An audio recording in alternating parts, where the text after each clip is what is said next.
Look at all them books. It's way too hot to be filming, but this is the service I provide. Y'all, she's acting out. Hello and welcome back to my channel. If you haven't noticed, we're doing a book haul today. I didn't buy all of these books in one go. I bought them in June and July, and I got a lot of them from the local thrift bookstore, which I absolutely love because 1, the prices are hard to beat. 2, they have new stock at really good discounted price. Like a hardback book, I mean, you know how expensive those are. So to get any kind of discount is really amazing in my book.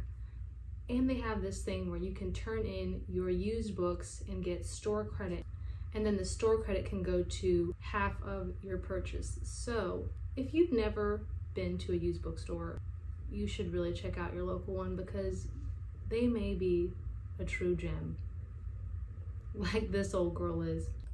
I think she's left us for the minute. But anyways, back to this amazing book haul. I just grabbed all the books off of my cart and off of my shelf, so I'm not really gonna do this in any particular order.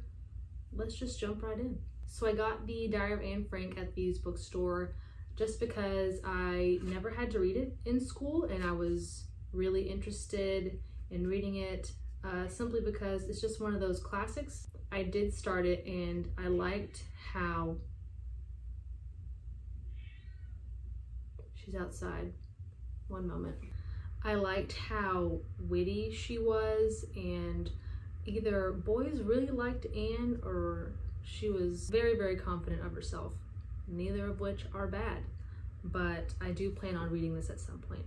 Next, I've got The Loneliest Girl in the Universe by Lauren James. From what I gather, it's about a girl who is trapped on a spaceship. She has lost her parents tragically, according to the back of the book, and she doesn't know how it happened, but she's alone on this spaceship, and then she comes in contact with another spaceship that's going in passing. I don't really know what all happens, but I did read online that this is a thriller, which I wasn't prepared for, but I love a good thriller. It's a YA novel, and I'm hoping to pick it up very soon. Next, we've got Such a Fun Age by Kylie Reed. I recently read this and I'll be talking about it in my July wrap-up. I got this from Target and I managed to get most of that nasty sticker off of the cover, but not all of it. I really hate when people put stickers on the front of covers. Put them on the back. Do us a favor. But pro tip, if you ever buy a book from Target and it says 30% off and you see the little price tag underneath the book, the price tag underneath the book is the amount that's already been marked down. Do not take 30% off of that price because you will be very disappointed when you get to the cash register. Such a Fun Age is about a black girl who is babysitting her white employer's daughter, and it's like 10 o'clock at night at a grocery store, and she's accused of kidnapping her. And it becomes not this big ordeal because the main character doesn't want it to become this big blown up thing where she draws attention to herself, or even posts it on social media or on news outlets, but this event really does shape the next several months of her life, and you just get to see how she goes through that. It was really interesting, and I will share more of my thoughts in my July wrap-up, but it was a good read. It's kind of like a coming of age story. The main character, Amira, feels kind of lost in life right now because she is kind of in her mid-20s and she doesn't have her life figured out. So if you're feeling lost in life and you want some encouragement, or you want to feel like, oh, you know what, me too, this is the book for you. Next, we've got An American Marriage by Tayari Jones, which is an Oprah's Book Club selection. I started this morning and I already love it so much. It's about a black couple and they are newly married. They've been married just a little over a year when the husband, Roy, is accused of a crime that he did not commit, and he goes to jail. And so it's kind of what their lives are like after that. I don't know much else, but I do know that I already love the writing. It alternates between the characters' perspectives, between Roy and his wife Celestial, and it's just so interesting to me when stories are told in alternating points of view, especially when the characters' voices are so distinct. So far, this is a really good read, so you should pick it up. Next, we've got Sharp Objects by Gillian Flynn. This is a thriller. You've probably heard of Gillian Flynn or you've watched Gone Girl, and that movie was truly disturbing. So if this book is anything like that movie, I'm in for a ride because, man, was it dark. So this is probably the darkest book that I'll read this year, but I just really wanted to pick it up because I am into thrillers. I wanted to pick this book up because Kat from Paperback Dreams talked about it, I think, in one of her reading vlogs, and just her reactions to it were funny as always, and it just really made me want to pick it up. But they made an HBO series out of it, so if it's on HBO, you know it's probably good. Next, we've got The Hate U Give, and I got this really cool copy at my used bookstore. I love it when books have painted edges. I don't know why. It's just a little fun. I'm sure that if you read books, or if you have social media, or if you're just a human being, you've probably heard about The Hate U Give. They made it into a movie. This story's about Star, and she witnesses her best friend being murdered by police, and so it's kind of the aftermath of, you know, what do you do when you're in a situation like that? You've witnessed an injustice. How do you handle that? And she kind of lives in these two separate worlds, the poor neighborhood where she lives, and then the kind of suburban middle class school that she goes to. The back of this book says, what's the point of having a voice if you're going to be silent? Solid advice there. So you should see this in my July wrap up. I'm hoping that I get to it by the end of the month. This was another Target buy. It is The Book of Longings by Sue Monk Kidd. I did mention this, I think, in my first video. It is a fictional story of the life of Jesus's wife. For some reason that was difficult to say, but that's what really intrigued me about this. I am a Christian and I love Jesus. I love who he was as a person and a historical figure, and so just seeing his life kind of reimagined, but in a unique way, I felt like creating a character and making her be Jesus's wife was very ambitious and maybe a little controversial, so I'm very excited to see how this plays out, and I'm hoping that it lives up to my expectations, because it just seems too intriguing to be a bad book. You know what I mean? The next 3 books are actually books that I've already read, but I lost them when my family moved several years ago. I think they're in storage somewhere, but I was not going to wait to sift through storage to have these books back on my shelves. So I've got 1,000 Splendid Suns and The Kite Runner, both by Khaled Hosseini. And if you want to be righteously mad about a character, things that happen in their life, either of these books will be great just for that. I think you would consider these to be modern classics, and they were just so heart-wrenching. I read them when I was in high school, and they've just stuck with me. There's a quote in one of these books that has kind of stuck with me for whatever reason. The dad in one of these books mentions to their son, I think, maybe daughter, that every crime can go back to theft.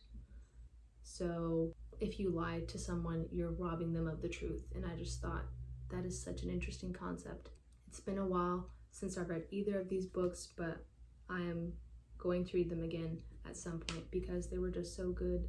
Next, we've got The Book Thief by Markus Zusak. It's a book that I read in high school.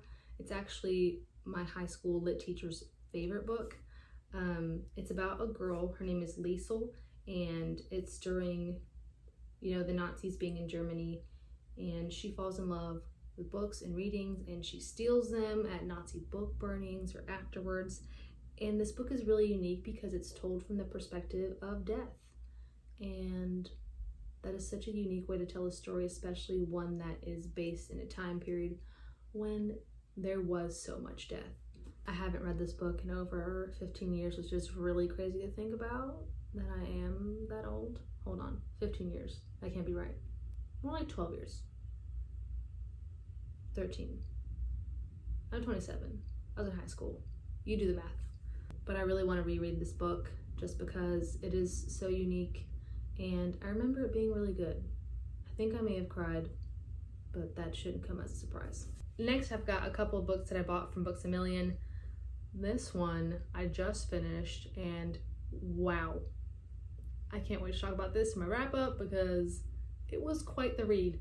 But Beach Read is by Emily Henry, and it's about these two rival authors who happen to both be writing their next book, same place, same time, and they both kind of have writer's block, so they decide to switch and write each other's genres and make kind of like competition out of it. But they're enemies, and you know what happens when enemies get together sometimes. Sometimes they turn into lovers. I'm gonna stop myself right there because if I keep talking, I'm gonna tell you all about it, and I want to have more time to talk about this. This is The 10,000 Doors of January, and it is by Alex E. Harrow. And before I say anything about the book, look at that cover. This one is a paperback, but I think all of the covers are the same. What I love most are those pages. I think they're called deckled edges. I might have just made up that word. I'm not sure, but I have always loved those pages. And I think it's because growing up, I read a lot of this series of unfortunate events. I actually think that those are the books that really got me hooked on reading, and all of their hardback books have those pages, and I just thought, this is so cool. I'm kind of weird about paper, but weird in a good way. All I know about this book is that it's about a girl who kind of falls into this magical world, maybe, through reading a book, or she escapes the world that she's currently in through a book. So, you know, we can relate. The cover of the book says that it is unbearably beautiful, so it better hold up to that review. Obviously, I'm going to read this at some point. I wouldn't have bought it if I wasn't going to, but yeah. Next, we've got another beautiful cover, and that is Writers and Lovers by Lily King. And just look at that. I'm not an art aficionado, and I don't know what you would call this style of painting. Maybe still life. I don't know. I don't care. I know that it's beautiful. Another reason that I got this novel is because Noelle Gallagher read it and she said that she loved it. It's about a woman who is kind of down on her luck after she lost her mom, and she falls in love with two different men. So there's a love triangle that's already interesting enough right there. I don't think I've read a love triangle yet this year, so this should be interesting. But I've just got a feeling. I've got a feeling I'm gonna love this one. Next, we've got Jane Eyre, which I did get from the used bookstore, and I'm so glad that I got this copy because it's just so pretty, and clearly you see a theme. I love pretty covers. I don't know anything about this book. I know it's a classic, and that's why I got it, because I want to read more classics. So let me just read the back for a second. Well, what do you know? It's considered romantic fiction. How do I end up picking up these novels? I simply got it because it is a classic, but Jane Eyre apparently is an orphan, and she's penniless and plain. What a great description. But she is full of courage and spirit. Either way, I'm gonna read this book. Another classic that I don't think I've ever read is Frankenstein by Mary Shelley.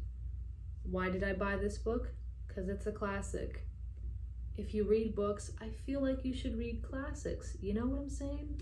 Maybe you don't.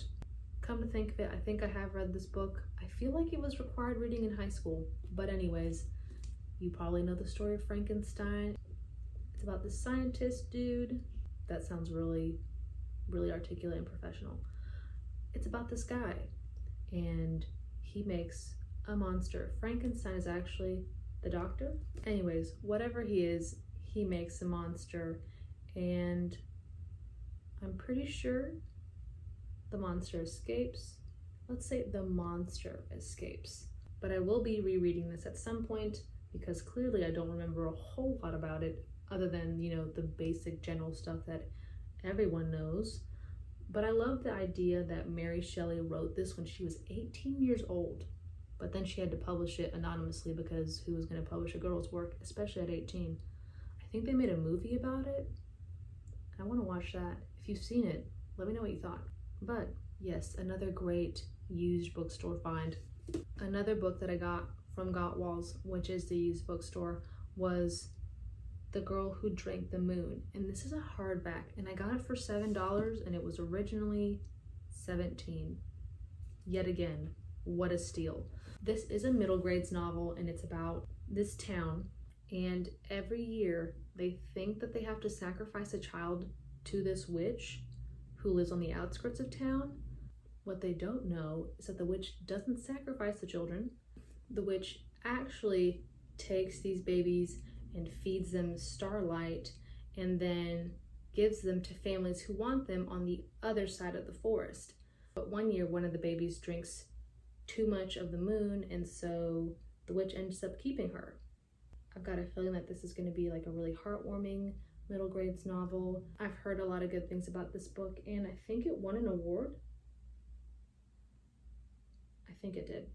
I'm almost done, guys. Thanks for hanging in there. You're such a pal. Another great used bookstore find was Little Women, and I'm so glad that I found this one because the cover is just so cute. And it was only $5. Wouldn't you know, this copy was $5.99.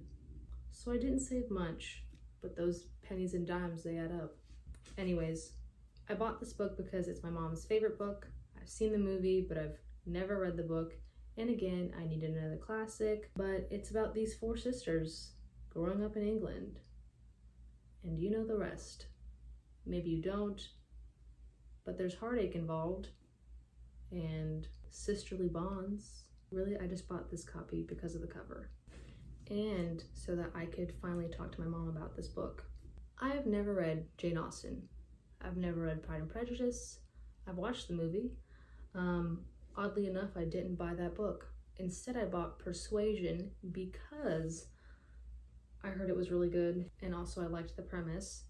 It's about a girl who falls in love with this man, and then her aunt convinces her not to marry him, and so she doesn't. And then she regrets it for the rest of her life, apparently. So that is interesting enough for me to read. This may be one of the books that I read in the reading rush that starts this coming week, so maybe you'll see it on my July wrap-up. This beauty was another one that I got from the used bookstore, and it is Frankly in Love by David Yoon, and it is a YA novel.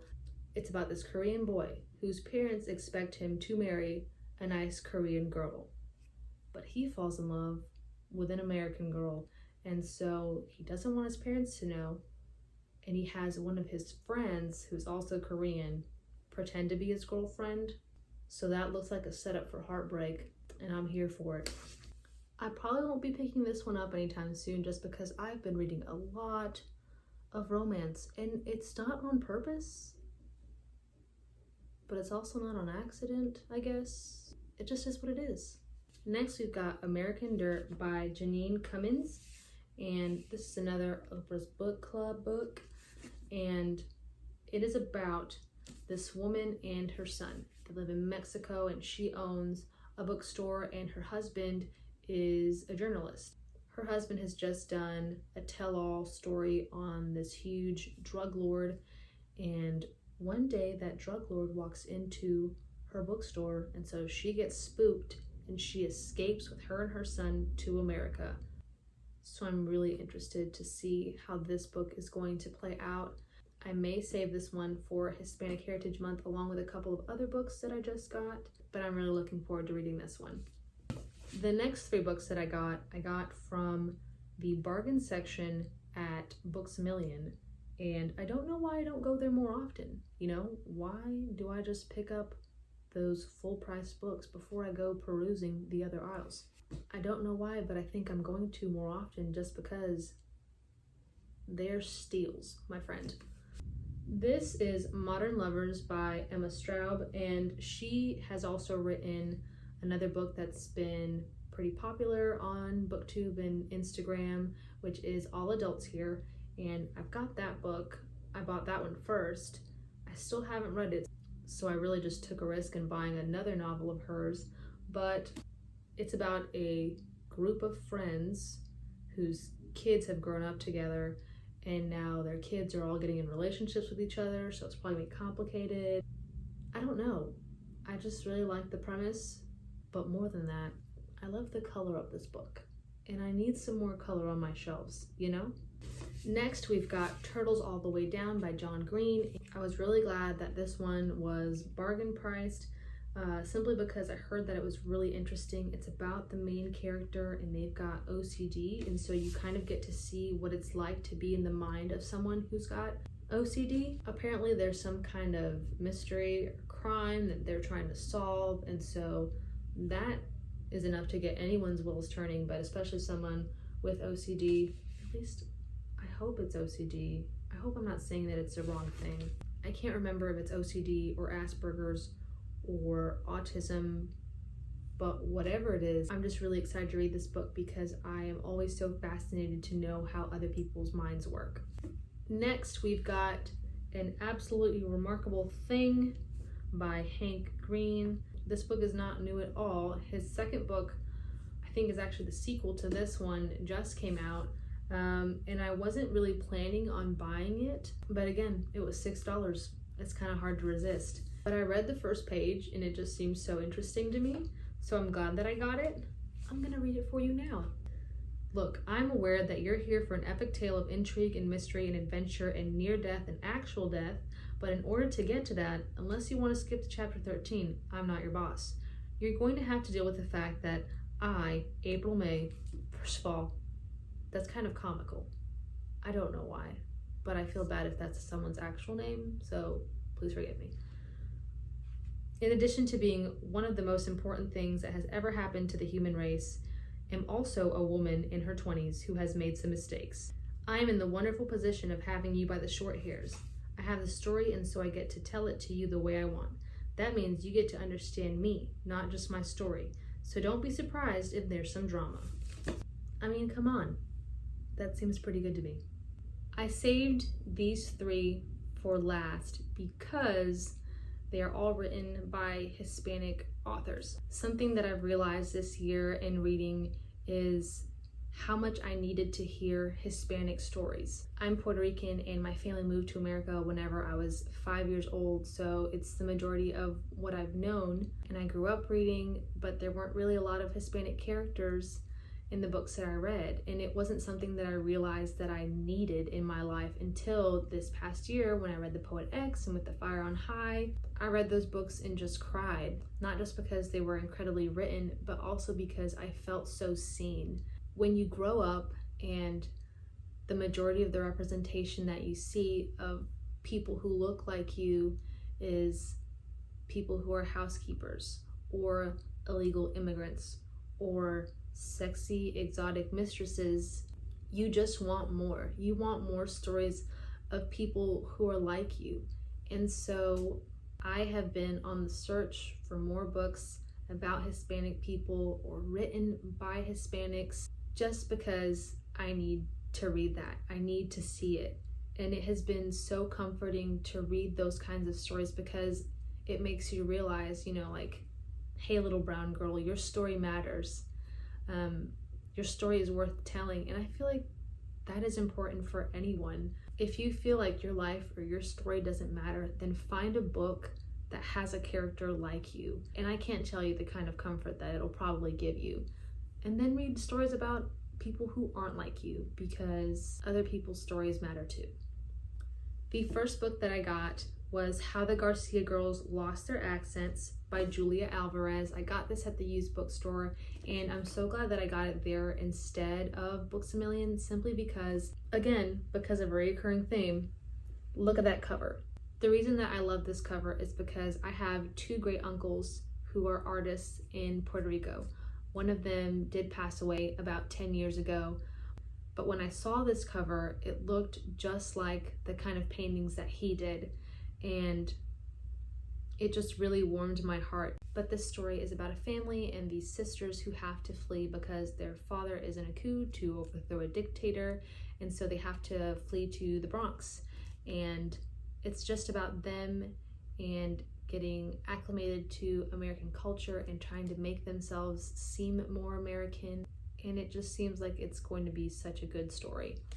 Next, we've got Yo by Julia Alvarez. So it's the same author, and this one is about a Hispanic girl who writes a book and bases all of her characters off of her family members, and so they all feel exposed. And so that seems really intriguing to me. I love stories where the main character is an author, or is interested in writing, or loves books, or loves to read. And I love complicated family dynamics because we all have complicated families, and it's good to read about other ones. And the last book is Isabel Allende's Ripper. Now, I'd heard about Isabel Allende because I watched Jane the Virgin, and Isabel Allende is Jane's favorite author. She is her hero, and when I saw this on the bookshelf, I just thought, I've got to have it. And it was $7 for this big old hardback book. And it was half off because I turned in some books. But this is kind of like a murder mystery, and the main character is a high school senior and she loves crime novels, and apparently there's an online mystery game that she plays with her grandfather, but then a bunch of murders start happening around her and she wants to figure out what is going on. And like I've said before, I love a good murder mystery thriller, which doesn't bode well for the fact that I am sometimes afraid that someone is going to break my house and I'm going to see them hovering over me in the middle of the night. But I love the thrill. I bet this is going to be one of the best thrillers that I read this year, and I'm excited to read it. Here we are, friends. It's the end of this book haul, and wow, maybe I shouldn't have done such a big haul. This has been going on for 46 minutes. This is gonna suck to edit, but it's totally worth it. I hope you found some books that interested you. I hope that you want to go to a used bookstore and check it out and see all the gems that you can find. But it's my Friday and I've got to go make spinach dip, so I'll see you guys later. Bye.